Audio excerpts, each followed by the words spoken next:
para rasul. Kenapa? Seluruh kisah para rasul yang 28 pasal itu, saudara, semua orang yang percaya Tuhan Yesus itu disebut murid. Kata Kristen itu hanya muncul satu kali, itu di Kisah Rasul 11. Dan ini yang menyedihkan. Mengapa yang disebut satu kali itu menjadi mendunia dan kita sebut orang Kristen, padahal cuma satu kali disebut. Dan yang mengucapkan kata itu bukan dari Tuhan Yesus, justru dari tentara Roma, yang isinya itu ejekan. Kata Kristen itu ejekan, gak baik. Tapi kenapa jadi mendunia? Maaf saya berkata, inilah perbuatan iblis untuk mengalihkan kerinduan Tuhan yang sesungguhnya atas kita.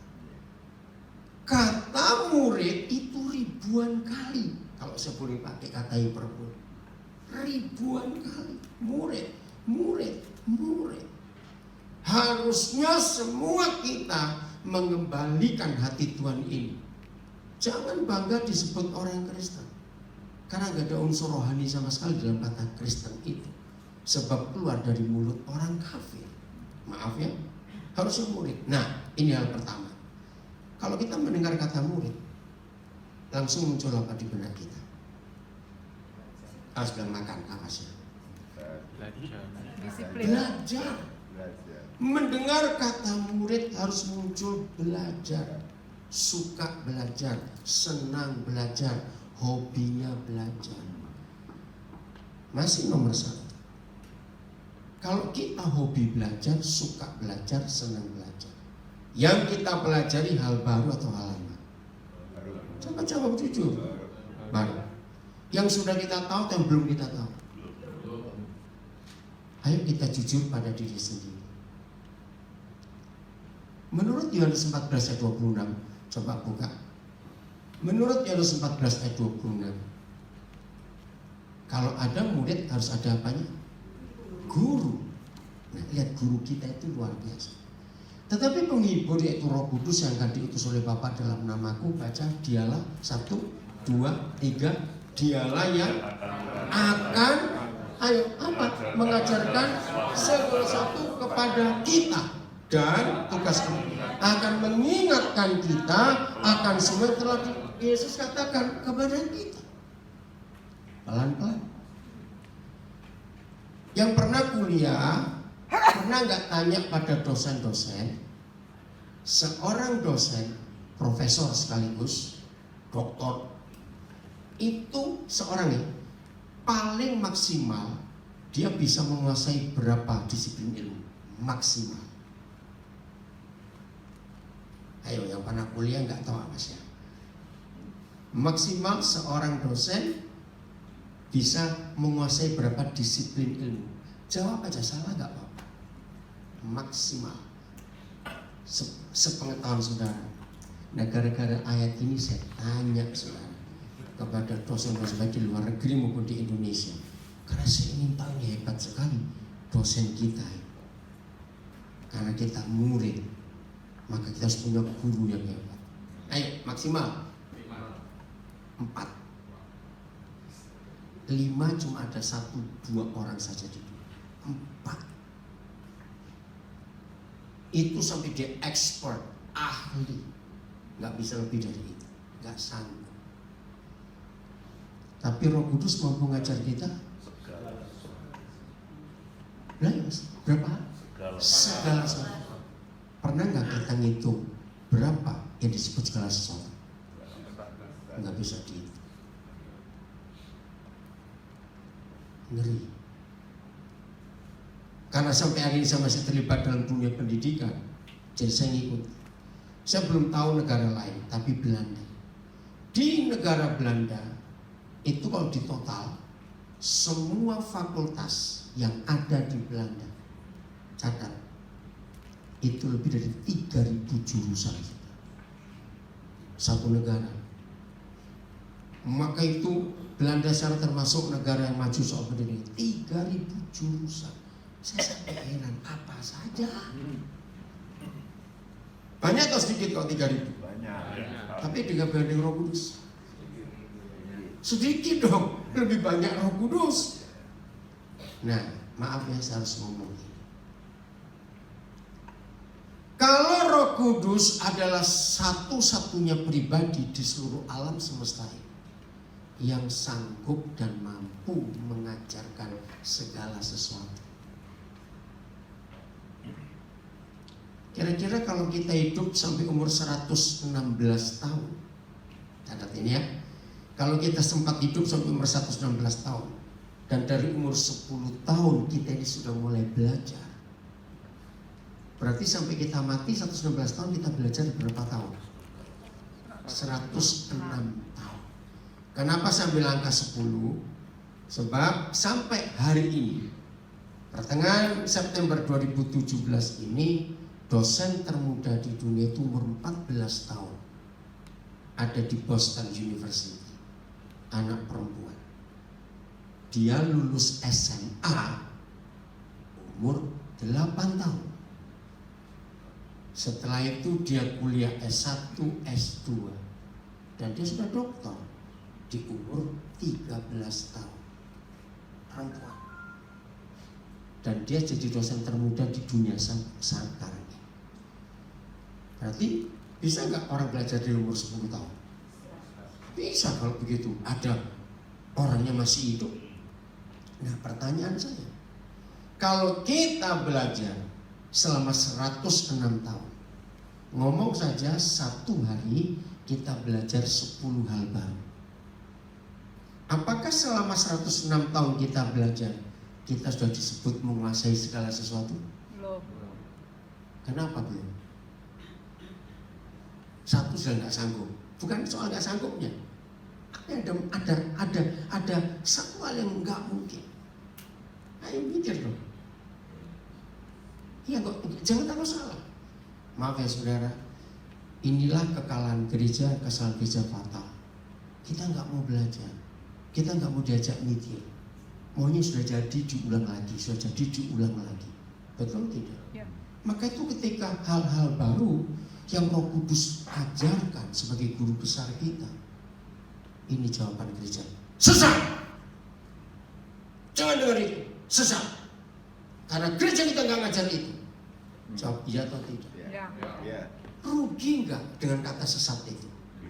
Lu jawab rugi tidak dengan kata sesat itu? Masa semua hal baru harus disebut sesat? Lu jawab jujur. Ya. Jawab tadi pertanyaan saya. Kalau satu hari kita bisa belajar 10 hal baru selama 106 tahun, mengapa kita nggak bisa disebut sudah menguasai segala sesuatu? Jawabannya, di samping kita nggak mampu, otak kita ada satu penyebab. Pengetahuan Tuhan tak terbatas. Kan apa? Pengetahuan Tuhan. Pengetahuan nggak terbatas, betul. Karena tiap hari itu sekian banyak hal baru muncul di dunia ini. Loh, betul tidak, saudara? Maka itu nggak sanggup mau belajar, mau hidup berapa ratus tahun pun belajar, nggak akan selesai. Maka itu kalau kita bergantung pada Roh Kudus, kita jadi apa kira-kira?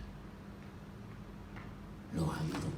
Kalau kita diajar oleh guru yang mampu mengajar segala sesuatu, kita jadi apa? Super jenius. Super jenius. Dan bukan cuma itu, ngirit, nggak perlu bayar guru banyak-banyak, satu aja cukup. Loh, kok nggak mikir itu? Pura-pura aja.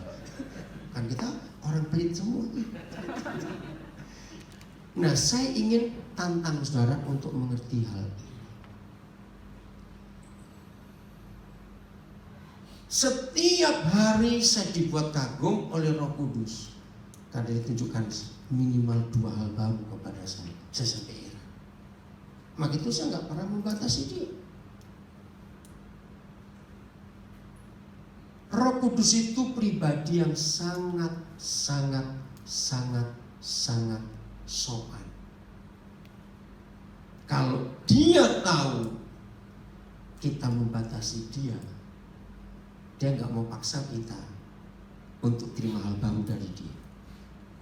Kok nggak ada yang ngambil? Ini konsep penting. Saya ulangi. Roh Kudus itu pribadi yang sangat sopan. Dia itu nggak mau dobrak, nggak mau. Dia tunggu kita buka pintu, beri kesempatan, dia akan datang dan ngajar. Dari mana kita belajar ayatnya? Wahyu 3:20. Lihat, aku berdiri di muka pintu sambil ketok. Nah, kalau ada di antara saudara sebagai gereja masih menggunakan Wahyu 3:20 untuk petobat baru, itu salah besar. Loh, kenapa salah? Dari ayat itu muncullah lagu Mari masuk, masuk hatiku. Nah, itu salah. Loh, kok salah kenapa? Baca baik-baik konteksnya. Ya. Tuhan Yesus pulang ke rumahnya, yaitu gereja Laodikia. Jadi bukan untuk orang baru, ini orang karatan Kristennya. Malah dalam Wahyu 3 di perikop itu, lihat, engkau hebat, kegiatanmu luar biasa. Itu gereja Laodikia. Engkau kaya karena kau punya fasilitas, tapi sayang, ingat 3 teguran. Engkau miskin, buta, dan telanjang. Maka itu saya katakan, hamba-hamba Tuhan dari desa-desa, jangan doa puasa untuk jadi seperti gereja kota. Jangan. Kok gak ada yang amin? Amin. Ingin punya alat musik yang wah, ingin punya LCD yang wah, ingin punya apa itu screen, apa itu layar. Enggak, jangan. Saya mau katakan, lihat gereja Laodikia, mewah, luar biasa, tapi gak ada Yesus. Loh, kok bisa? Nyebutnya Yesus di luar, kok ngetok pintu mau masuk? Yang ada cuma gambar Yesus di situ. Itu beda. Saudara, jadi dia pulang ke rumahnya dan dia ketok. Ayo kita pakai kebenaran. Walaupun nggak dibuka kuncinya, Tuhan Yesus bisa masuk nggak? Nah, ini jawabannya. Dia tidak mau dobrak. Jadi pagi sambil kami tunggu sarapan, saya sekamar dengan hamba Tuhan Saudara Teddy, cerita soal gereja. Nah, lalu sampai pada kesimpulan, pokoknya begini loh Ted, selama gereja itu ada pemiliknya yang lain yang bukan Tuhan Yesus, maka Tuhan Yesus nggak pernah mau ikut campur, sebab dia sopan, nggak pernah ngerebut, walaupun namanya dipakai di gereja itu. Setuju tidak? Ya. Tahun 70-an Roh Kudus memberi saya pewahyuan, Wahyu 3:20 ini. Wih. Jadi saudara percaya ada banyak gereja, wah, tapi Yesusnya di luar. Lo jawabnya atau tidak? Ya. Maka itu hati-hati. Jadi kita harus melihat Roh Kudus walaupun tertulis, kembali Yohanes 14 ayat 26, dia mampu mengajar kita tentang segala sesuatu, tetapi kalau kita bagaimana? Membatasi. Jangan, saya nggak mau baru-baru. Nah, segala sesuatu yang nggak mau diperbarui itu namanya doktrin. Catat. Itulah dogma dan itulah yang mematikan Roh Kudus. Dogma dan doktrin itu kotak. Lo ya atau tidak? Lo betul nggak? Karena begitu keluar dari kotak ribut, sesat. Nah itu dia. Setelah saudara dengar uraian saya sampai sekarang ini, berarti sedikit atau banyak sekolah-sekolah teologi soal kitab dan gereja yang mengotakin Roh Kudus? Jawab, kok saudara ragu? Banyak atau sedikit? Sangat banyak. Sebab dibelenggu oleh dogma dan doktrin. Kalau Roh Kudus bisa mengajarkan kita tentang segala sesuatu, beri saya satu kata dalam teknologi dalam dunia bisnis. Kalau tidak ada kata ini, maka dunia akan kembali ke zaman batu. Perusahaan-perusahaan nggak akan semaju sekarang. Apa itu istilahnya? Yang baru, yang baru, yang baru. Ayo ada istilah inovasi. Satu-satunya hal di dunia ini, catat ini penting.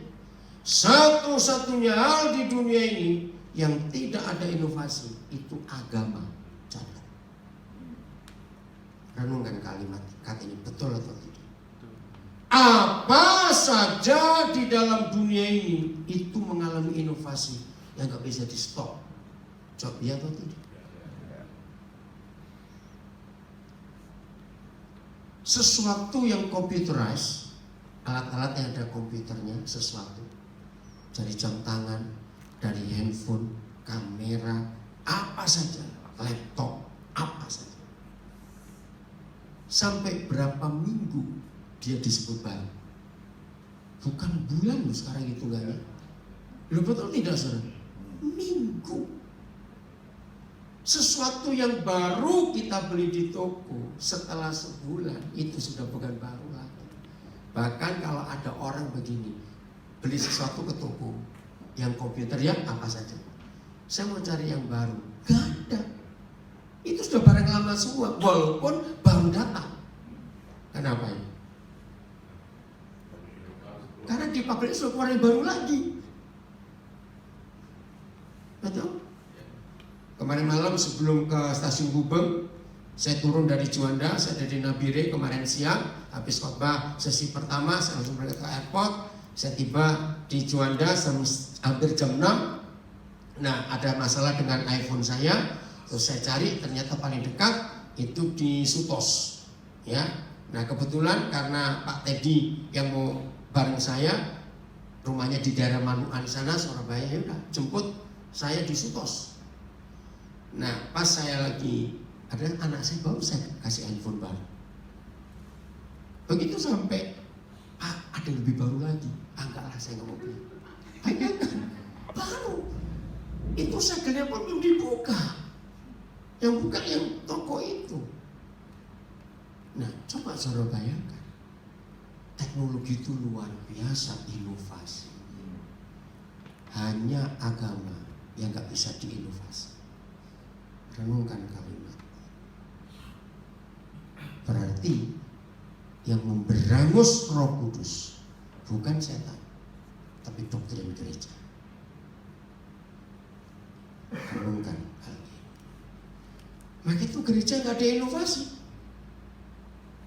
Satu-satunya tanda bahwa gereja tidak ada inovasi, lihat anak mudanya. Ngerti maksud saya? Loh ya atau tidak? Kalau gereja itu anak mudanya sepi, berarti gereja itu gereja kuno, nggak diperbarui. Dan itu saja. Setuju saya ngomong ini? Lo jawab setuju saya bicara ini. Nah, mari kita sebagai hamba-hamba Tuhan, walaupun dengar kalimat ini, walaupun kita pendiri gereja itu, tetap sadar pemiliknya adalah Tuhan Yesus. Banyak gereja warisan. Gak enak betul. Iya atau tidak? Nah, akhirnya Roh Kudus gak bisa bekerja. Karena takut salah, takut kualat pada pendirinya. Sehingga Roh Kudusnya ya sudah cuma di kotak itu saja. Ini kita harus berubah. Inovasinya luar biasa Roh Kudus. Ini hal pertama. Hal kedua, saya terbuka kepada saudara. Artinya begini, kalau ada hal-hal baru buat saudara yang saya sampaikan, jangan saudara berkata sesat dulu, ngawur, salah, jangan. Tapi dengarkan kalimat berikut, ada nggak ayat yang saya tunjukkan? Ini konsekuensi saya sebagai pengajar untuk menyampaikan. Jadi selama ada ayatnya, walaupun benak kita nggak bisa terima karena doktrin. Saya mau tanya kepada saudara, kalau kita kuliah, pasti dosen memberikan pelajaran baru atau yang lama? Jujur. Lama atau baru? Baru. Nah begitu dosen memberikan hal baru, loh Pak, kok saya nggak pernah belajar itu? Dulu saya nggak belajar begitu loh. Kira-kira kita bisa pintar nggak? Jawab cepat. Bisa pintar nggak? Enggak mau belajar yang baru kok. Maaf ya saudara, saya katakan ini. Dalam hidup saya, benturan yang paling besar justru dengan para pendeta. Maaf saya berkata, karena konsep ini. Maka itu saya tawarkan dulu kepada saudara, walaupun itu baru buat saudara, tetapi ada dasar ayatnya. Saya minta, ayo semua kita rendah hati kepada guru hebat kita. Biar dia selesaikan dulu pengajarannya, baru kita mikir. Nah, kalimat ini salah. Loh kok salah bagaimana? Sebab buku yang kita pakai ini kan buku kuno, namanya Alkitab. Loh, enggak berkata ya. Loh ya atau tidak? Maka itu saudara, awal 80-an, antara 80-81, tiba-tiba saya tuh berpikir begini, apa? Suatu hari apa bahan khotbah pendeta ini gak habis? Saya nggak tahu di antara rekan-rekan pendeta pernah mikir seperti itu. Saya tuh mikir tahun 80-an. Sambil saya tertawa kepada Bapak di sana. Masalahnya begini. Bukankah firman Tuhan menulis, jangan nambahi, jangan ngurangi kitab suci ini, kamu akan dihukum. Waduh, saya takut itu. Terus saya ngomong dengan santai kepada Bapak di surga. Kalau dokter memberi ceramah tentang kesehatan, nggak akan habis bahannya. Karena 3 hal. 1, penyakit tambah terus modelnya. Jadi kehabisan bahan nggak untuk ngomong soal penyakit dokter itu? Coba jawab. Tidak.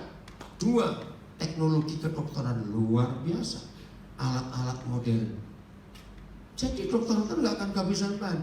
Nomor 3, obat-obatan berkembang terus. Arsitek, seorang arsitek memberi ceramah soal arsitektur, bakal kehabisan bahan tidak? Tidak, karena dunia arsitek maju luar biasa.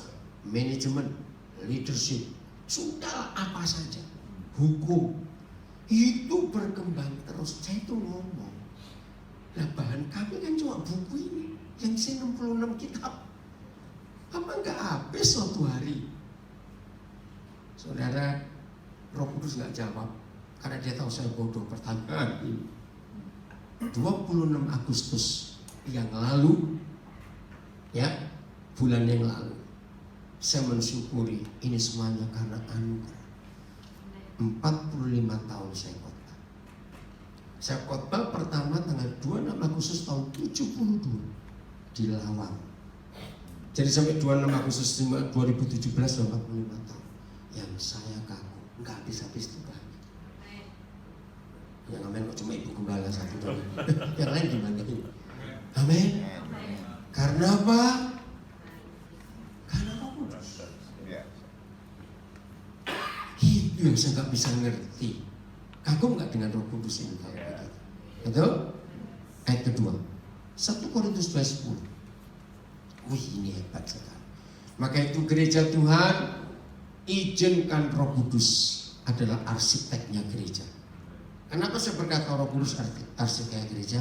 Begini kata Tuhan Yesus. Mengenai waktu dan saatnya kamu nggak perlu tahu. Tapi kalau Roh Kudus turun ke atas kamu masih, maka kamu akan punya kuasa. Kamu jadi saksiku begini-begini.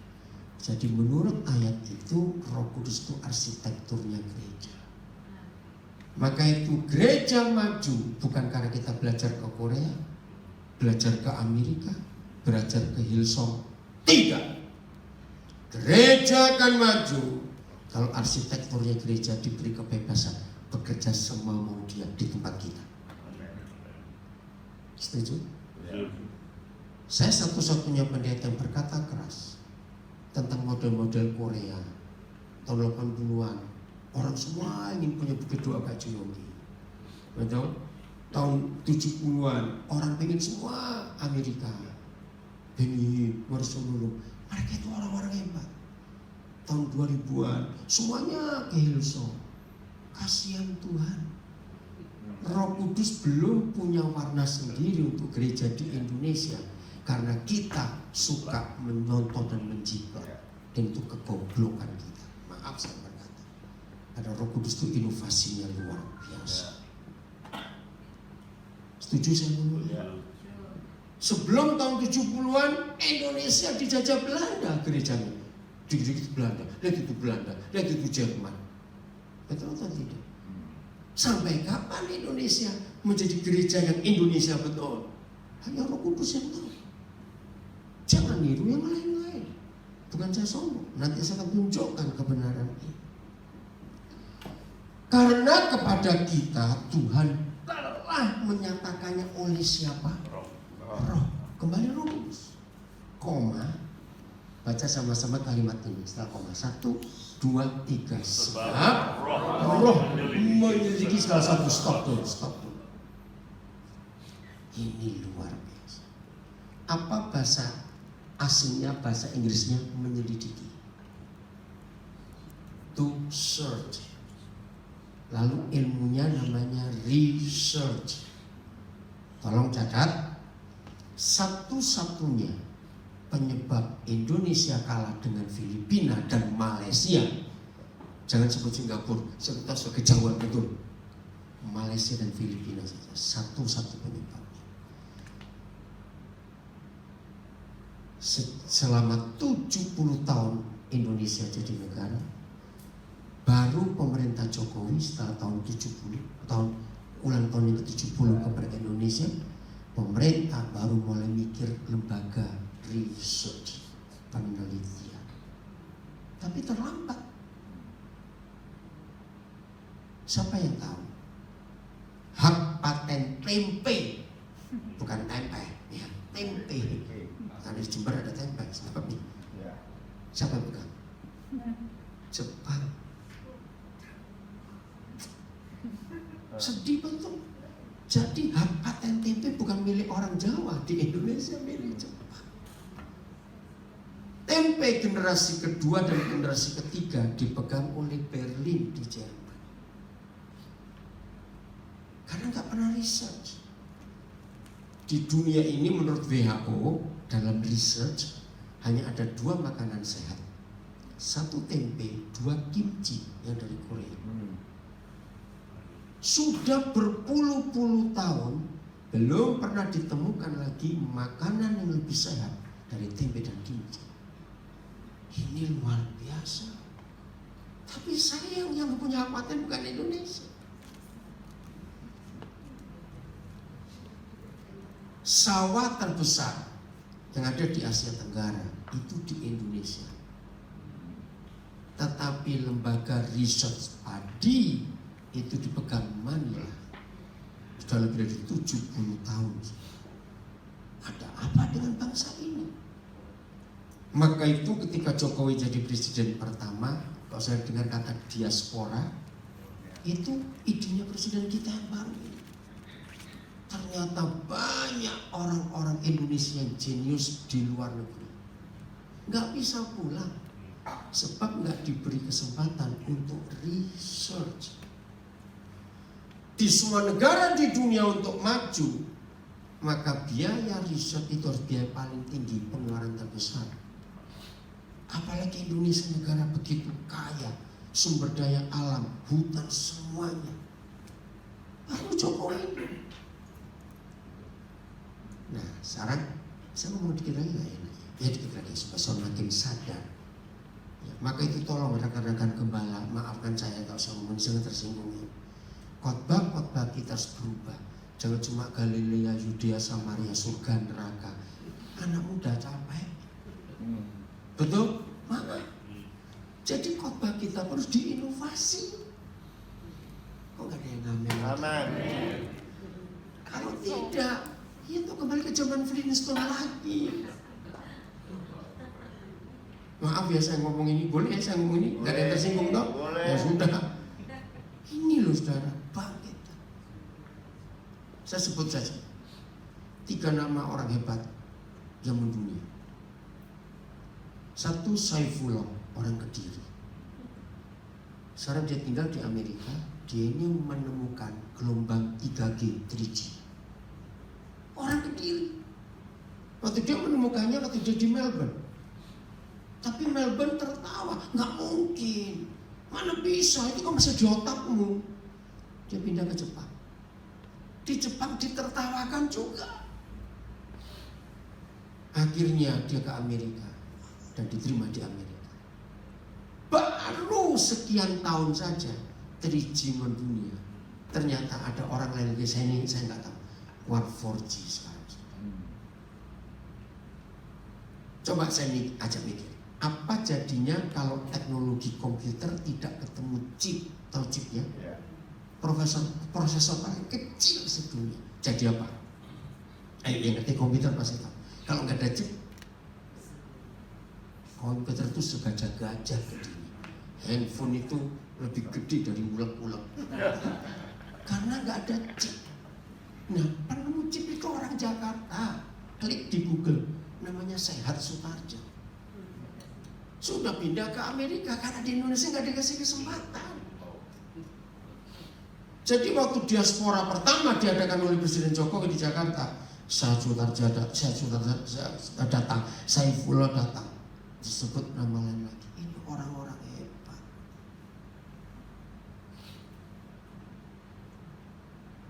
Karena apa? Roh Kudus. Loh, pasti sudah bingung. Loh, namanya Saifullah kan bukan Kristen. Jangan sempit pikiran kita. Firman ini bukan cuma untuk gereja, tapi untuk dunia. Betul? Sangat salah kalau kita mengkotaki firman hanya untuk orang Kristen.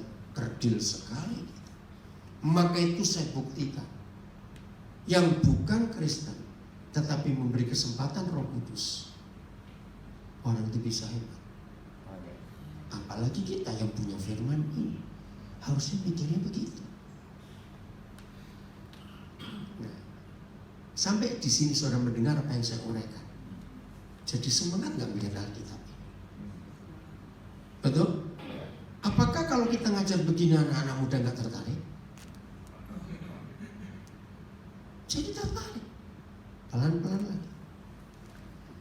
Sekarang gabungkan satu guru kita. Siapa tadi namanya? Roh Kudus yang mampu, lihat dua hal ini. Satu, dia mampu mengajar kita tentang berapa hal? Segala sesuatu. Sekarang kita ketemu di ayat 10 1 Korintus 2. Dia mampu mengajak kita untuk menyelidiki berapa hal? Oke, gabungkan. Apa yang jadi dengan mahasiswa yang diajar oleh seorang dosen yang mampu mengajar tentang segala sesuatu dan mampu mengajak mahasiswanya menyelidiki segala sesuatu. Jadi apa sahabatku? Ayo, nggak usah ragu-ragu, sudahlah cepetan. Keren. Apa? Profesor, lebih dari profesor, super genius. Tapi maafkan saya, jangan tersinggung. Ini hal baru atau lama sebetulnya? Lama. Jadi dulu sebelum Kongco kita lahir. Betul tidak? Ini hal lama. Kenapa jadi hal baru? Karena kita nggak pernah diajar. Itu tadi ngajar surga neraka Galilea Yudea. Maaf. Saudara serius, ini hal yang kita salah besar. Betul-betul saya nggak bisa bayangkan kalau saudara dan saya memberi kesempatan guru kita itu ngajar kita semau-maunya. Di dalam tata bahasa apa saja. Setiap kali kalimat segala sesuatu disebut, walaupun saudara belum belajar semua, gara-gara Alkitab bisa belajar tata bahasa. Kenapa? Karena begini kata Tuhan Yesus. Satu titik dari Taurat ini gak bisa berlalu, walaupun bumi segede ini bisa berlalu. Nah sejak itu saya pelajari, kalau saya baca Alkitab, titik, koma, tanda seru, tanda tanya, saya renungkan pasti ada artinya. Begitu sampai satu hari Ya, tahun 80-an akhir. Ini nyimpang dikit ya, tapi saya ingin share. Tiba-tiba Roh Kudus itu gelitik hati saya. Daniel, kamu coba cari ayat mana yang gak bisa dikotakan oleh pendeta. Terus saya tuh mikir, masa sih ada ayat yang gak bisa dikotakan oleh pendeta? Maafkan saya cuma cerita, jangan diikuti. Jadi Papa di surga itu kalau ngajar saya, dia tuh suka suruh cari hal-hal yang nyeleneh. Suatu kali bulan November tahun 85, saya nggak tahu Bing dan Teddy ingat nggak? Waktu itu kami ada sebulan penuh nggak pelayanan, tapi doa di musik. Ya, waktu itu Pak Yoko Esra masih mahasiswa, belum doktor seperti sekarang hebat. Ikut kumpul. Sebulan penuh kami tidak kemana-mana, belajar tiap sore kumpul. Semua kami satu tim di Jalan Musi nomor 38 Surabaya. Saya lupa di minggu keberapa tiba-tiba Roh Kudus tanya saya, Daniel, coba kamu cari sih, kenapa bahasa Inggris jadi bahasa internasional? Nah, hal-hal seperti itu cara Papa ngajar saya. Maka itu kalau saya ngajar, saya bisa nyambung-nyambungkan macam-macam. Karena dia memberi saya ide. Ya karena saya percaya Roh Kudus ini. Terus saya ngomong, Papa, kalau saya suruh milih waktu itu, ikut milih, saya minta bahasa Jawa jadi bahasa internasional. Saya ngomong, aduh, ngapain saya harus cari sebabnya? Kenapa bahasa Inggris jadi bahasa internasional? Itu urusannya orang sana. Saya ini dengan Papa saya selalu terbuka begitu. Tapi saya tahu pasti ada maksud tertentu untuk saya suruh belajar. Akhirnya saya belajar, dan saya menangis. Ini alasannya, saya sebutkan 2 kata saja. Apa jadinya kalau manusia nggak punya sejarah? Apa jadinya keluarga nggak punya sejarah, nggak tahu sejarah? Apa jadinya sebuah bangsa nggak tahu sejarah, nggak punya sejarah? Cepat, nggak berkembang. Bukan cuma nggak berkembang. Ingat orang-orang tua kita dulu, ini yang Jawa ya, maaf yang nggak Jawa, kepaten obor. Tahu kata kepaten obor buat orang Jawa? Hilang asal usul, nggak tahu. Karena gak ada sejarah. Nah, ini alasan utama Tuhan mengizinkan para pengambil keputusan untuk cari bahasa internasional, bahasa Inggris. Karena kata sejarah, apa bahasa Inggris? History. Ternyata history itu 3 kata digabung. His, love, story. Ternyata kita ada karena sejarah. Dan sejarah itu kisah kasih Papa kita. His love story. Nah, hebat gak Roh Kudus? Sepele gak cuma suruh belajar, pelajari kenapa bahasa Inggris jadi bahasa internasional. Ternyata kata kedua, ada kata dalam teologi gereja, mengambil dari Markus, ya. Maka disebut gereja punya 3 hal. Masih ingat apa dan apa ya? Istilah ini pakai istilah Yunani. Gereja, diakonia, marturia, dan koinonia. Artinya diakonia pelayanan keluar, marturia berani menjadi saksi, koinonia ada persekutuan. Nah, gereja tanpa 3 hal ini, maka kita tidak beda seperti agama-agama lain. Nah, kata koinonia yang saya ambil, koinonia itu kesatuan kita. Ada pelayanan sosial, ada kesaksian.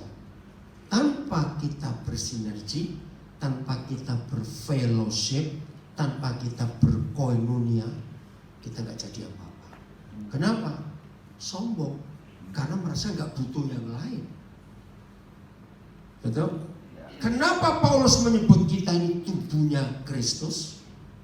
Masih ingat? Walaupun kita beda-beda bentuk, beda fungsi, beda tempat, tapi satu. Karena kita saling membutuhkan, nggak bisa tidak. Maka itu koinonia, ini perekatnya, pengikatnya. Dari sekian banyak anggota tubuh, tanpa koinonia kita jadi sombong. Nah, ini dia. Koinonia itu bahasa Yunani, persekutuan itu bahasa Indonesia, bahasa Inggrisnya fellowship. Maaf, orang-orang kebidik paling suka fellowship. Betul nggak? Fellowship. Nah, dalam bahasa Inggris itu pun 3 kata. Fellow in the ship. Wah, luar biasa. Tidak semua kita pernah naik kapal, tapi yang pernah naik kapal akan ngerti. Dengarkan ini. Kalau saudara nggak pernah naik kapal, tapi pernah lihat film Titanic, pernah ya? Dengarkan, ini fellowship. Naik pesawat kecelakaan, ya mati bareng, dah gitu aja sudah. Betul? Naik kendaraan darat, mobil, bis, kereta api, kecelakaan, kita bisa menyelamatkan sendiri-sendiri. Tapi kalau naik kapal, kapalnya kecelakaan, musuh pun jadi teman di kapal itu. Ngerti nggak maksudnya? Karena mau lari kemana? Bahkan kapal itu punya aturan beda dengan alat-alat transportasi yang lain. Aturannya ini luar biasa. Ini dunia internasional mengakui. Pilot kecelakaan pesawatnya dan dia selamat, penumpang semua mati, dia nggak diapa-apakan. Masinis, sopir kecelakaan, penumpangnya mati, sopir selamat, nggak diapa-apakan. Tapi kalau kapal karam, penumpang mati, nakoda selamat, harus dihukum. Aneh nggak hukum ini? Apakah pilih kasih? Tidak. Kalau saudara belajar ilmu ini kaku. Maka itu kenapa Yesus disebut jurumudi, nakoda itu. Ini luar biasa. Dalam hukum internasional, seorang nakoda tidak boleh meninggalkan kapal sebelum semua penumpang keluar. Dan sampai detik terakhir, ternyata masih ada penumpang nggak bisa keluar. Walaupun nakoda bisa selamat, dia tetap mati bersama kapal itu. Waktu saya baca hukum ini ngeri sekali. Begitu lihat kasus-kasus kapal-kapal kecelakaan, yang kapal feri Sewol di Korea, yang apa itu, yang di Italia ini, apa Concordia atau apa itu, kapal pesiar, dihukum berapa puluh tahun itu nakodanya, karena nggak boleh lari. Yesus menyelamatkan kita. Ini hukum internasional dan itu semua dari Alkitab. Jadi fellowship itu dari bahasa Inggris, fellow in the ship. Maaf, tidak semua kita belajar bahasa Inggris. Apa bedanya fellow dengan friend? Ayo, mana lebih kuat ikatannya? Fellow. Jadi sebagai anak-anak Tuhan Yesus, sebagai murid-murid Tuhan Yesus, sebagai gerejanya di dunia, kita harus punya fellowship. Kita ini senasib. Nggak ada yang amin. Untuk nakoda kita luar biasa. Nah itu akhirnya tahu, kenapa bahasa Inggris jadi bahasa internasional. Keren bukan setelah tahu itu? Oke, saya kembali. Saya mau ngomong apa sebelum bahasa Inggris? Titik. Akhirnya saya ketemu. Coba Matius 5, Matius 5 ayat 18. Nah, waktu saya ketemu ayat ini, saya bilang, Tuhan, mana ada pendeta bisa khotbah ayat ini?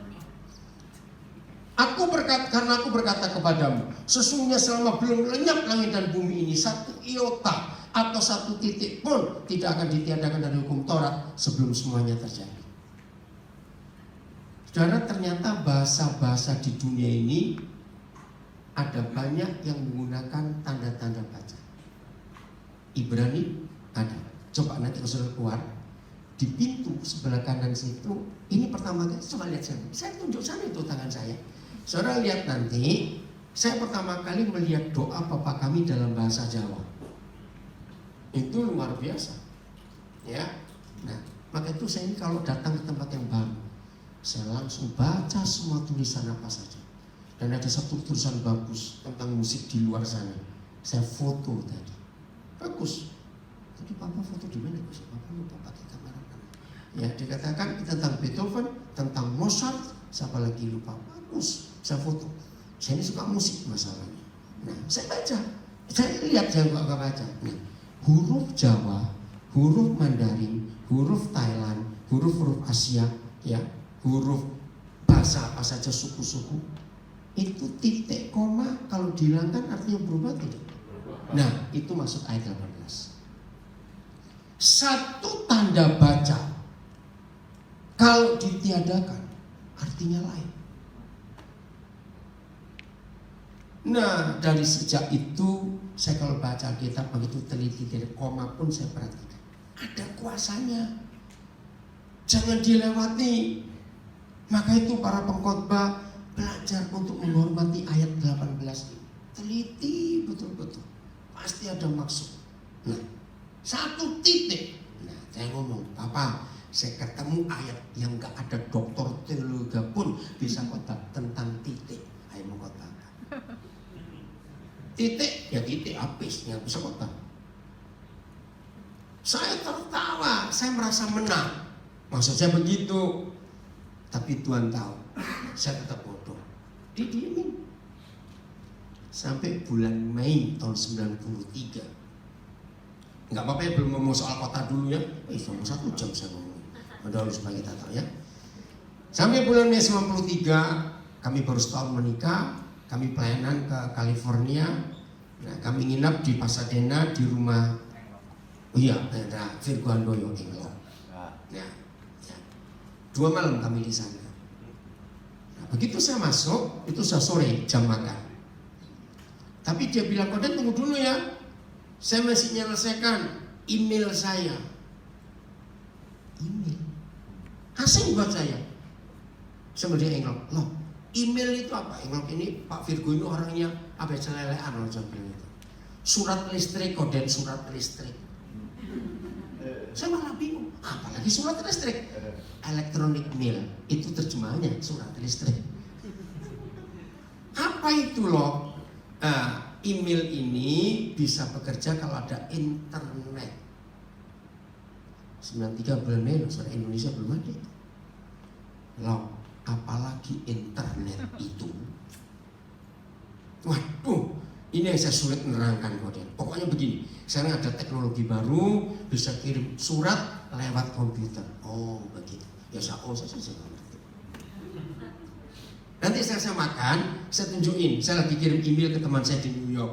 Oke, saya bilang begitu. Kami makan selesai, dia, ini Koden suratnya yang saya kirim dibalas. Loh, apa bedanya dengan fax loh? Waktu kan masih ada fax emailnya. Oh beda. Ini tuh, ya sudahlah, saya nggak ngerti juga. Indonesia belum ada. Oh, pertanyaan saya pertama, dia tuh lagi itu kita ketik. Loh, kok bukan komputer? Kalau PC kan gede. Loh, ini apa? Ini notebook Koden. Ayo, ingat notebook kan kertas buku kecil. Loh, kok notebook ada begininya? Ginilah, ini anaknya komputer. Oh, begitu. Dia kalau menerangkan, kamu sekali. Waktu itu belum ada laptop, dia bilang anaknya komputer. Ya saya terima saja, saya nggak ngerti. Hari ketiga selesai pelayanan, kami memberangkat ke state yang lain. Ini Pak Virgo, Koden, ini alamat email saya. Jadi kalau Koden keliling, ketemu ada orang Indonesia ya, saya pengen punya teman banyak. Kalau punya email, tolong kasih. Ya saya iya saja dan pikiran saya mikir, nggak pernah dengar kata email, ketemu di mana orang punya email. Terus saya tanya juga Pak, nanti saya tanya juga nggak ngerti, malah ditertawakan. Oh, udah saya diam saja. Ya saya bawa alamat email. Sampai pulang Indonesia nggak ketemu. Setelah berapa bulan di Indonesia, saya dapat telepon dari New Zealand, dari Auckland. Anak ini kuliah dan waktu dia SMP SMA di Surabaya saya bimbing dia karena kami dulu bergerak di pelayanan pelajar. Cerita soal gini-gini, hampir selesai. Koden, sekarang saya punya email. Nah ini baru muncul email lagi sekian bulan. Yaudah ini, ada orang Indonesia ini, orang Semarang di Pasadena. Oh mana emailnya? Ya, janji ya, saudara jangan tertawa saya ngomong ini, tertawa berdosa. Loh, jangan tertawa dulu. Gimana awasnya? Begini. Terus saya bacakan emailnya, alamat itu. Terus anak ini bilang, Koden, titiknya kurang. .com-nya itu. Lah saya kan nggak ngerti. Saya ini apa-apa polos. Ya, cuma titik aja kamu urus. Kasih 20, kasih 10-an urusanmu. Nah, jangan tertawa loh. Itu menghina itu. Kalau tertawa menghina saya. Loh, saya nggak ngerti. Saya cuma titik. Memang saya nggak baca. Pikiran apaan titik? Apa sudah dengan ngomong ini? Terus dia nerangkan nilai sebuah titik dalam program komputer. Ini penting kodemu, ini begini, itu begitu. Saya dengerin aja. Tiba-tiba muncul ayat ini. Refleks. Saya teriak, Yesus engkau Tuhan. Kenceng, gak kayak gini lebih kenceng karena saya lagi emosi senang. Dia bingung, kode ada apa, kenapa? Terus saya terangkan, kamu tahu berapa tahun yang lalu kode dapat ayat ini. Sampai Koden berkata, siapa bisa khotbah tentang titik? Kalau dia ini bukan Tuhan, nggak mungkin dia ngomong sesuatu yang tidak bernilai. 2000 tahun kemudian baru keluar nilainya. Dahsyat. Ini Roh Kudus yang ngajar saya. Maaf, hal-hal seperti ini nggak akan didapat di sekolah teologi manapun. Karena hanya Roh Kudus yang bisa mengajar ini dan menyelidiki segala sesuatu. Ayo, mau apa? Betul? Maaf, yang masih punya cita-cita dan ambisi pengen sekolah teologi kemana lagi? Stop. Ngabisin duit dan buang waktu. Kok nggak ada yang ngamen? Betul nggak? Ngabisin duit dan buang waktu. Maaf saya berkata, kalau saudara ingin dapat pelajaran lengkap seluruh Alkitab, maka saudara harus keliling ke semua sekolah teologi di dunia. Itu baru dapat lengkap. Mampu? Mampu? Enggak. Duitmu juga nggak mampu. Sombong. Maaf. Tapi Roh Kudus yang hebat. Belajar kepada dia. Amin. Karena dia ini mengajar segala sesuatu dan menyelidiki segala sesuatu. Nah, harusnya setelah kata segala sesuatu, kembali ke 1 Korintus 2 Filemon ayat 10. Dalam tata bahasa, setelah segala sesuatu itu harusnya titik. Kenapa? Ayo, kenapa harus titik? Enggak boleh koma. Ayo, belajar. Kenapa harus titik? Ayo, masuk tangan desa. Setelah kalimat segala sesuatu itu enggak harus titik, enggak bisa koma. Habis. Sudah habis. Semua terakhir. Maka itu saya pikir, kok masih koma? Ada apa lagi? Itu saya menangis. Bahkan, apa arti kata bahkan? Ayo, apa arti kata bahkan? Berarti ada setelah segala sesuatu. Bahkan apa baca?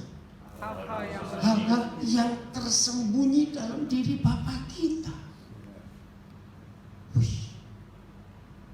Berarti segala sesuatu itu yang hanya ada di alam semesta. Lalu bahkan ada lagi salah satu di dalam diri apa di surga.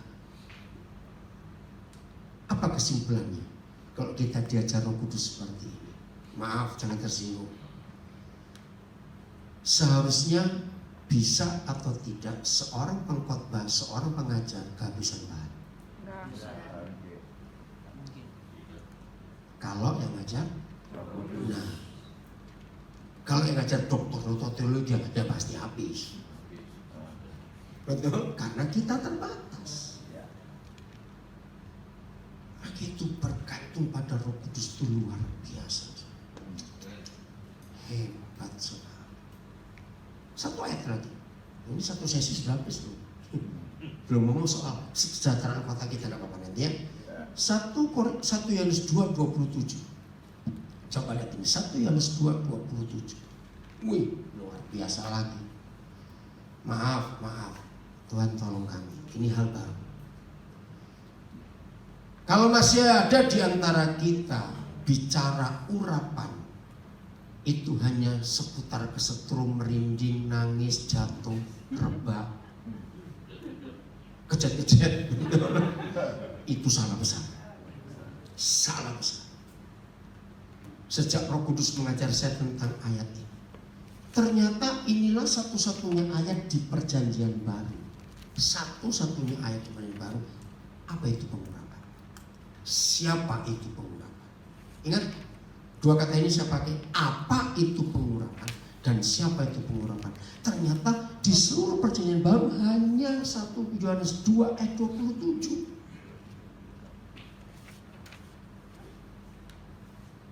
Maka itu ketika gereja buat spanduk, buat iklan, buat selebaran, setelah ibadah ada doa pengurapan, itu salah besar.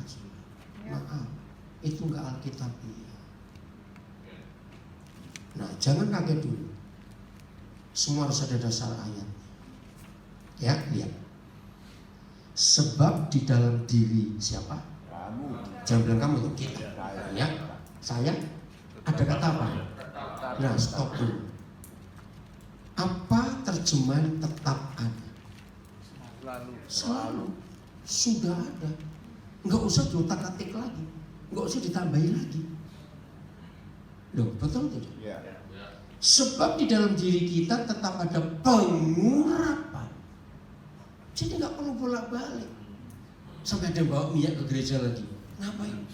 Terus diblowing minyak kayak saya minyak goreng. Apa kerupuk? Maaf saudara.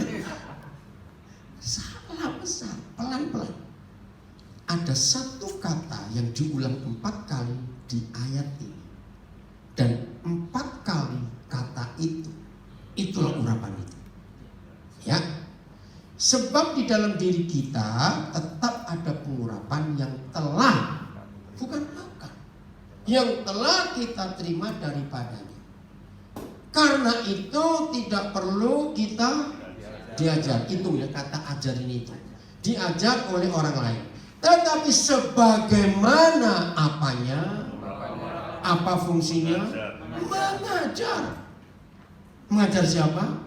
Kita tentang berapa hal? Nah, diulang lagi. Sudah berapa kata ajar? Itu 3.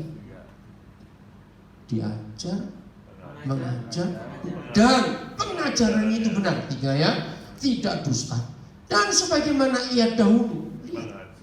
Apa arti? Apa terjemahan? Sebagaimana ia dahulu. Jadi terus. Sebagaimana ia dahulu. Ianya itu siapa? Roh Kudus. Karena pengajar. Telah mengajar kita. Jadi 4 kali. Demikianlah terus. Hendaknya kita tetap tinggal di dalam pengurapannya itu. Jadi nggak perlu bolak-balik. Tetap ada. Maaf saudara. Ini yang kita harus berubah sistem kita belajar firman. Banyak kali kita cuma ikut pengalaman hamba Tuhan. Ayo jawab ya tadi. Tidak melihat sendiri. Kenapa ada tulisan di Kisah Rasul 17? Orang-orang Yahudi di Berea jauh lebih baik hatinya daripada orang Yahudi di tempat lain. Masih ingat ayat itu? Nah, ingat nggak? Coba kalau lupa, buka Kisah Rasul 17 dulu ya. Ini kita kembali. Ayat berapa? Ayat 11 kalau tidak salah. Hilman, Kisah Rasul 17 ayat 11. Oh ya betul. Orang-orang Yahudi di kota itu lebih baik hatinya daripada orang-orang Yahudi di Tesalonika. Baca 1, 2, 3. Karena mereka menerima firman itu dengan segala kerelaan hati. Dan setiap hari mereka menyelidiki kitab suci untuk mengetahui apakah semuanya itu benar demikian. Nah, ini yang kurang dari kita. Kita hanya ikut pendeta ini, pendeta itu, dengar ini. Kita nggak membongkar sendiri. Saya suka kalimat ini. Menerima firman dengan gereja, menerima firman dengan segala doktrin. Nggak rela. Betul tidak saya ngomong ini? Ya. Ketika hal baru disampaikan, kita nggak rela. Nggak bisa itu salah, rugi. Pada Roh Kudus itu luar biasa. Lagi sekali saya berkata, apakah ini hal baru? Sebetulnya tidak. Sudah lama semua tertulis berapa ribu tahun itu. Hanya saja kita tidak pernah menyelidiki setiap hari. Oke, kembali ke 1 Yohanes 2:27. Jadi kita sebagai murid harus suka belajar, suka belajar, suka belajar. Amin. Apalagi punya guru yang hebat. Betul tidak? Ayo jujur. Dia atau kita yang bosan belajar? Ya sudah. Berarti kalau gurunya nggak bosan belajar, ya harus muridnya semangat dong. Amin. Itu cara saya. Yang mengganggu adalah kalimat ini. Karena itu tidak perlu kamu diajar oleh orang. Apa langsung muncul? Sombong. Betul tidak? Nah, itu saya diskusi. Apa? Jadi sombong nanti saya kalau saya nggak perlu diajar oleh orang lain. Dia jelaskan begini. Nah, pernah dengar kata penemu? Penemu? Apa bahasa aslinya? Penemu, inventor. Apa kerjaan penemu itu? Menemukan sesuatu. Yang nggak pernah nukang nggak bisa tahu. Saudara sering pakai paku ini, biasanya untuk paku beton. Yang begitu bukan pakunya, tempat pakunya. Begitu dimasukkan, dia buka. Itu namanya paku apa? Fisher. Kenapa disebut paku Fisher? Karena penemunya Pak Fisher. Orang Munchen. Dia baru meninggal umur 92 tahun. Januari 2015 yang lalu. Saya kagum pada orang ini. Namanya jauh lebih kalah terkenal daripada Thomas Alva Edison. Padahal penemuan Mr. Fisher jauh lebih banyak daripada Thomas Alva Edison. Nah, seharusnya ya, dengan ada Google, ada handphone, smartphone, internet, pakai saudara. Pakai. Itu bisa sambil berak pun kita bisa buka barang itu untuk belajar. Awas yang duduk sekian menit cuma ngupil, garuk-garuk, kapan kaya, kapan kawin. Awas kamu begitu. Kamu pakai untuk belajar. Buang-buang waktu itu lu serius. Itu cara saya ngajar anak-anak muda. Kamu nunggu orang, jangan cuma marah-marah. Kenapa gak datang? Kenapa telat? Jangan, gunakan waktu untuk baca. Sekarang sudah nggak perlu bawa buku kemana-mana, betul? Maka itu handphonemu kalau kamu pakai hanya untuk menyimpan foto-foto, film-film lucu, awas kamu. Apa? Nggak cuma dalam BBM, banyak punya handphone mahal-mahal, isinya yang enggak. Ayo percaya sama handphonenya, isinya apa itu? Awas. Gunakan untuk belajar, betul? Itu teknologi yang Tuhan ciptakan untuk kita bisa tahu tentang ilmu pengetahuan. Jadi Pak Fisher ini orang Jerman. Dia menderita dengan 2 perang. Perang dunia pertama dia menderita, perang dunia kedua dia menderita. Nah, di dalam penderitaan itu muncul ide untuk menemukan apa saja. Oke. Ayat ini begini. Para penemu itu belajar dulu dari seseorang baru menemukan sesuatu, atau dia menemukan sesuatu baru jadi ilmunya. Yang benar yang mana? Cepat. Ayo, nggak usah takut salah. Ayo, ini kita bongkar ayat ini. Salah. Logika kita akan berkata mereka belajar dulu baru pintar. Ternyata tidak. Justru mereka menemukan sesuatu baru jadi ilmu yang dipelajari orang. Berarti betul nggak firman ini? Tidak perlu kamu diajar oleh seorang. Sebab siapa yang ngajar kita? Roh Kudus. Saudara, ingat kalau ini kita pakai luar biasa pelayanan kita.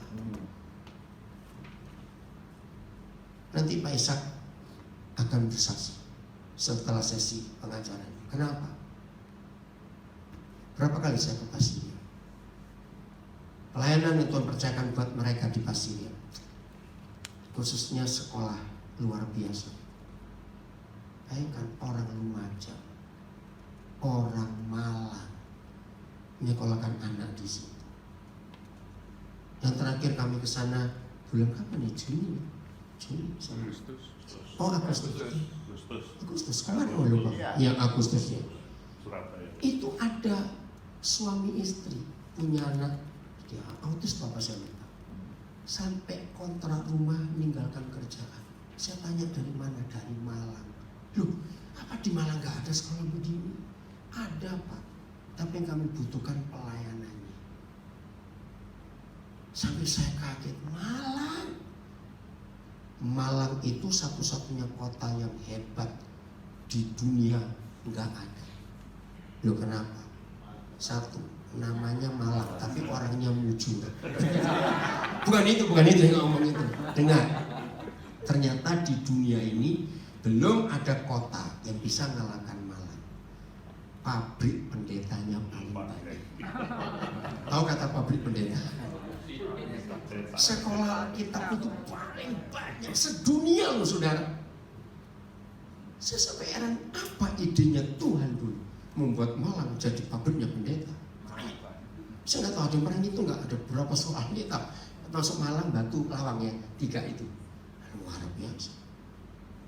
Itulah bukti bahwa kehadiran gereja yang sekedar buat ibadah tidak menjangkau yang dibutuhkan oleh masyarakat di sini.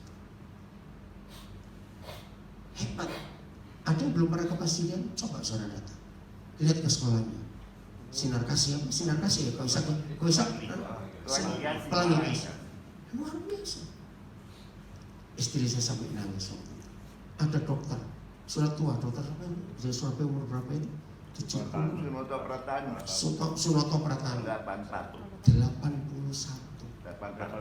Oh 84. Sebulan berapa kali tahu sih? 1 bulan sekali. 1 bulan sekali. Datang melayani anak-anak itu.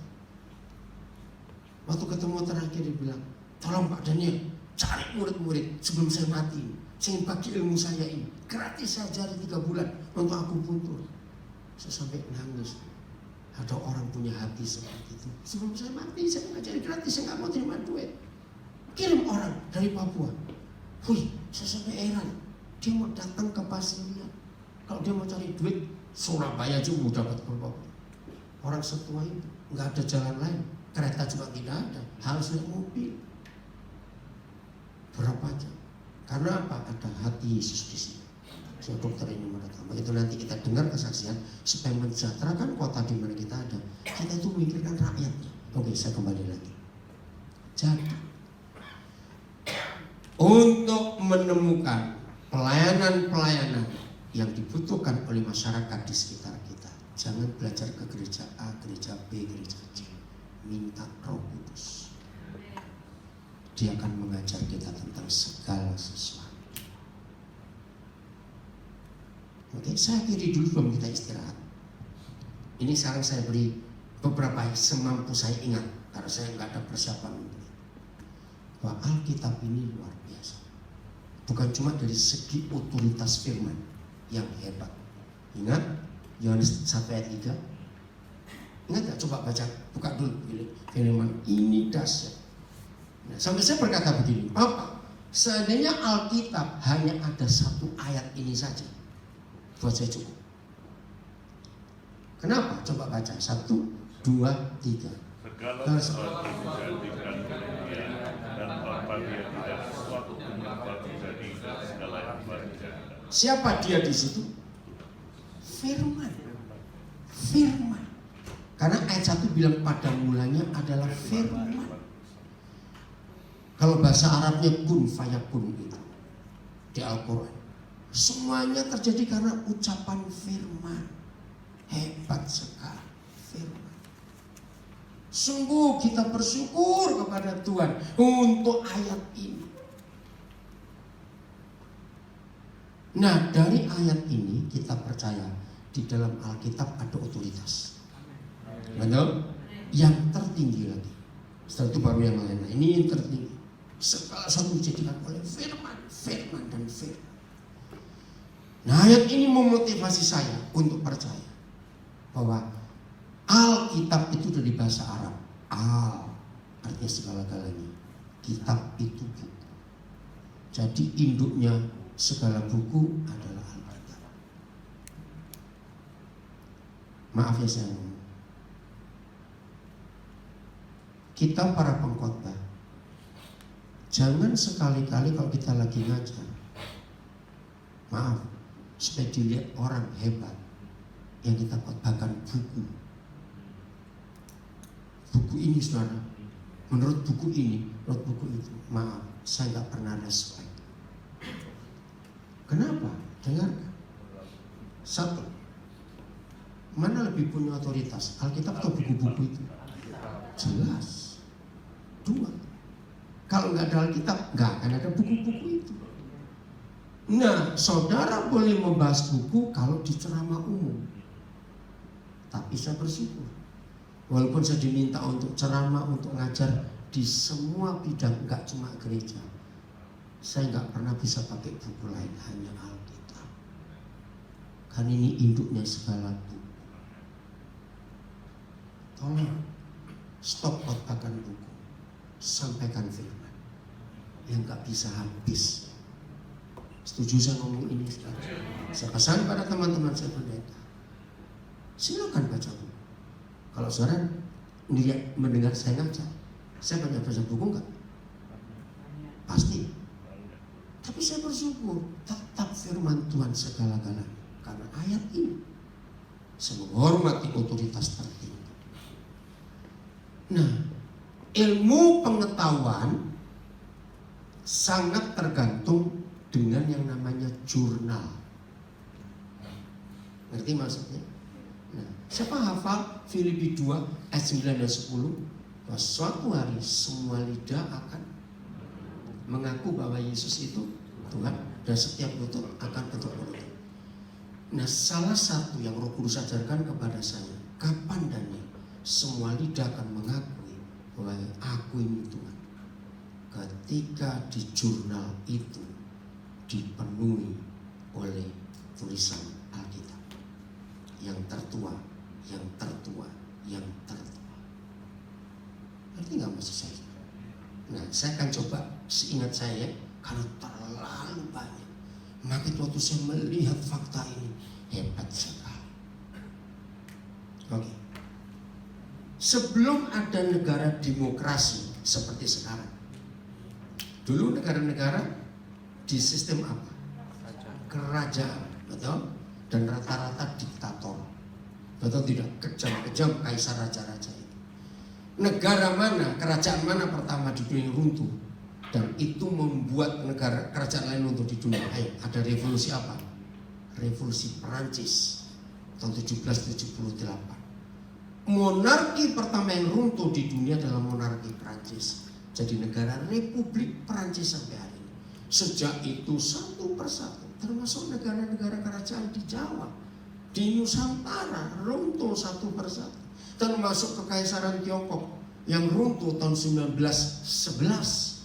Kaisar terakhir Kaisar Hui. Lalu jadi negara Republik sampai hari ini. Nah, disebut negara Republik kalau ada berapa lembaga tinggi. Cepat. Ini mana Pak MP-nya? Saya kembali ke gurumu semua ya. Ayo, disebut negara Republik demokrasi kalau ada berapa lembaga tinggi? 3. Ayo, nggak apa-apa. Salah, walaupun cek lebih baik daripada diem saja, nggak tahu.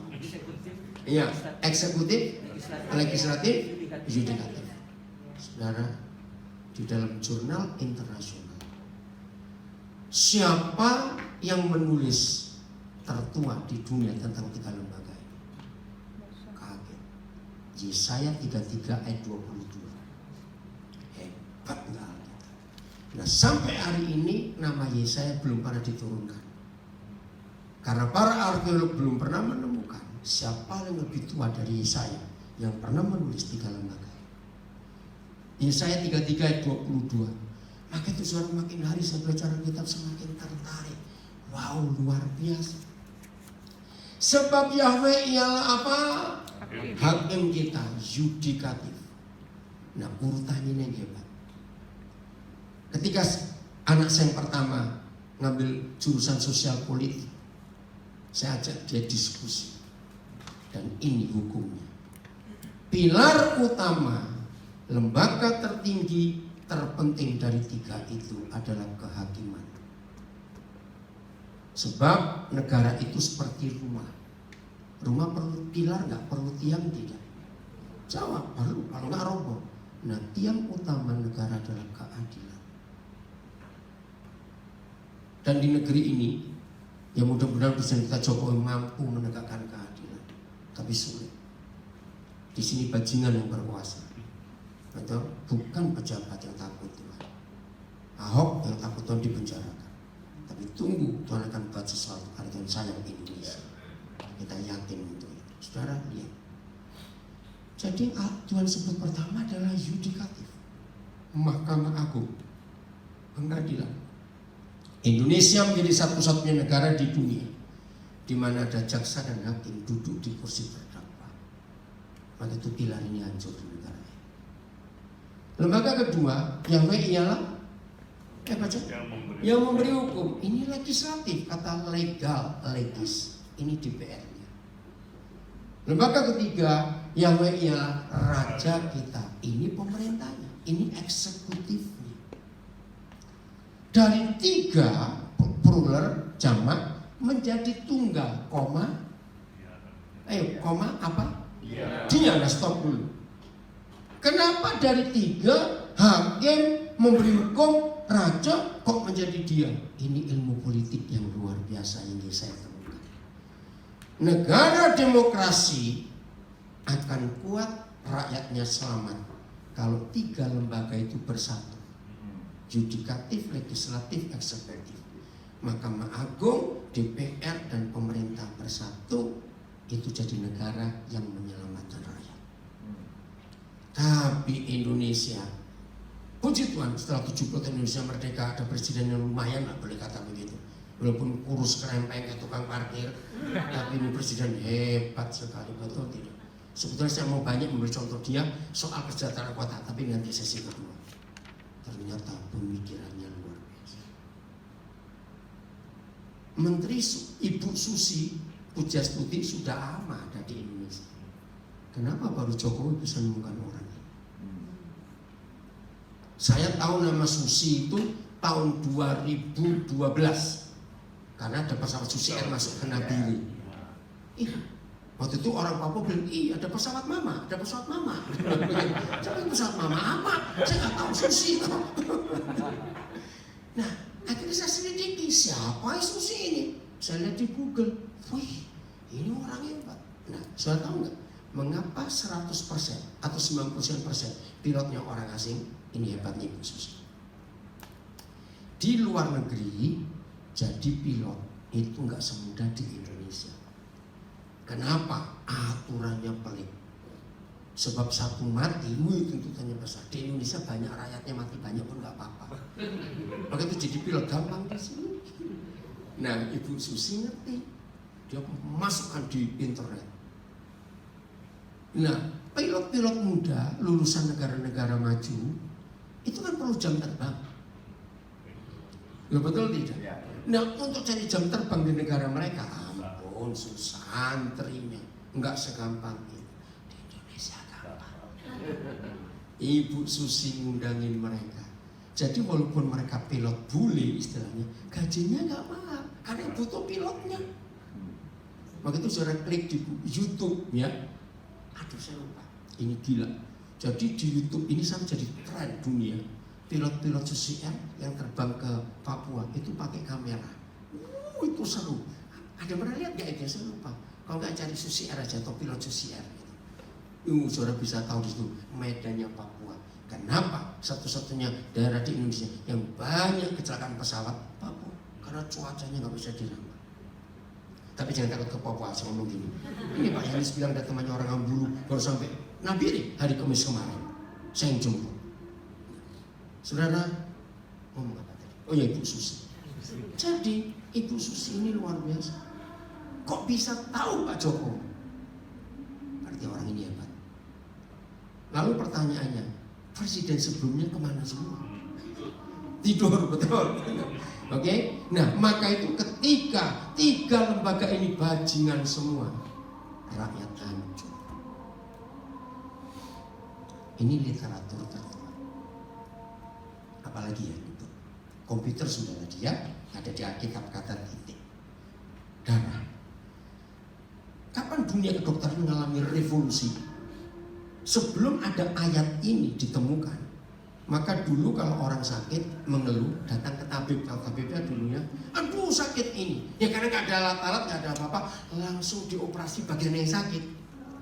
Nah zaman itu jangan kita tertawa, kalau kita di zaman itu pun akan melakukan sama, nggak ditolong mati, ya untung-untungan sudah.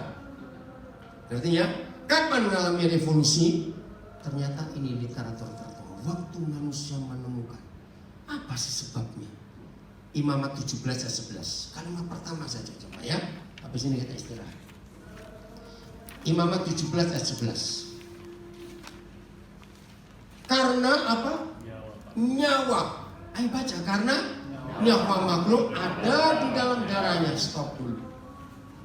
Dan ini yang membuat dunia kedokteran mengalami revolusi yang hebat. Maka itu sampai hari ini semua orang yang datang ke dokter yang diperiksa pertama apa? Bukan dompetnya loh. Aja dokter periksa dompetnya. Apanya dulu? Darah. Baik tekanan darahnya. Nah gara-gara ayat ini dunia kedokteran tahu. Kenapa hanya Tuhan kita yang pernah berkata jangan makan darah. Gara-gara ayat ini. Kenapa dilarang makan darah? Sebab semua penyakit adanya di dalam darah. Maka itu untuk tahu kita tipes, tahu kita demam berdarah, tahu periksa apa HIV, periksa apa cepat darah. Jadi bapak kita betul nggak ngomong jangan makan darah karena itu tempatnya penyakit. Tapi ada yang rakus, geragas, kan direbus, goblok. Air kot direbus bisa nggak bersih? Jawab bisa nggak? Ya seperti itu darah, walaupun direbus tetap penyakit masih di situ. Hebat papa kita. Ngerti ya? Jadi buku kesehatan pertama di dunia itu bukunya Musa. Ini bukti. Nah sejak ditemukannya ayat ini dunia kedokteran merubah. Periksa darahnya dulu, termasuk tekanan darahnya. Ya semuanya darah itu menentukan kita sehat atau tidak. Jelas? Makin sayang firman Tuhan mulai hari ini nanti kita akan diskusi. Oke? Tuhan memberkati kita semua. Jadi kita belum ngomong soal sejahtera kota kita ya, tapi sudah luar biasa bukan? Amin. Ya Tuhan memberkati. Pak Inimia berdoa.